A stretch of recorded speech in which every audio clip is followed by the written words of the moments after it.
and welcome to Corktown. My name is Corlina Lemos, and I'm a local historian and author. I've been living in Corktown since the 1980s, and much of my time has been spent researching its history in local, national, and cross-border archives. Now to my story on Corktown's first movie theater, which needs to start with Benjamin Weiss, who immigrated to Canada from Poland in the 1870s. Initially, he arrived to Montreal, where he found work as a tailor. This allowed him to save enough money to afford ship passage for his spouse Rachel and 4 children. Soon after their arrival, the Weiss family moved to Toronto, and not long after, relocated to the United States, where his daughter Sarah met and married Meyer Walensky. But by the 1890s, the remaining Weiss family household returned to Toronto, followed by Sarah and Meyer Walensky after the birth of their 3rd child. This time, both families found living accommodations in Corktown, Toronto. As it happened, Sarah's brother, Solomon Weiss, operated a photo studio just 1 block away from where she lived. Meyer and Sarah's firstborn was a son they named Abraham Isaac. In adulthood, he went on to become a prominent urologist, who many referred to as Dr. A.I. Walensky. During the time his parents lived in Corktown, Abraham attended Sackville Public School. Conveniently located down the street from where he lived, the school was designed by architect William G. Storm.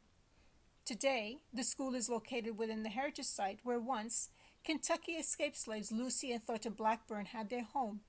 The Thorntons were instrumental in helping others escape slavery in the United States in a network of secret movement that was referred to as the Underground Railroad.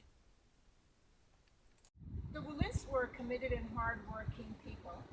The outcome of their work allowed for Meyer Walensky to have constructed Corktown's first purpose-built movie theater, which is right behind me at 366 Queen Street East. It opened in 1909, and he named it the Idle Hour. When the Idle Hour opened, there were around 33 movie picture theaters in Toronto, classified as amusement places.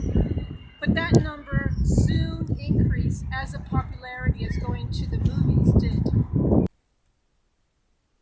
I also want to mention that a few doors farther west, Sarah operated her own storefront where she specialized in ladies' hats and apparel. Thus, essentially, both husband and spouse contributed greatly to the business street life of Queen Street East. Mr. Walensky operated the Idle Hour up until 1918.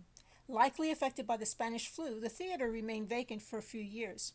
The movie house was then leased, allowing it to operate under new management. But unfortunately, that did not last for very long. In the latter part of the 1920s, during the theater's second vacancy, the property was sold, and its operations as a movie theater ended. So that concludes my story on the history of Corktown's first movie theater. For more information, please visit my website, corktownhistory.com. I want to thank you for listening, and please stay safe.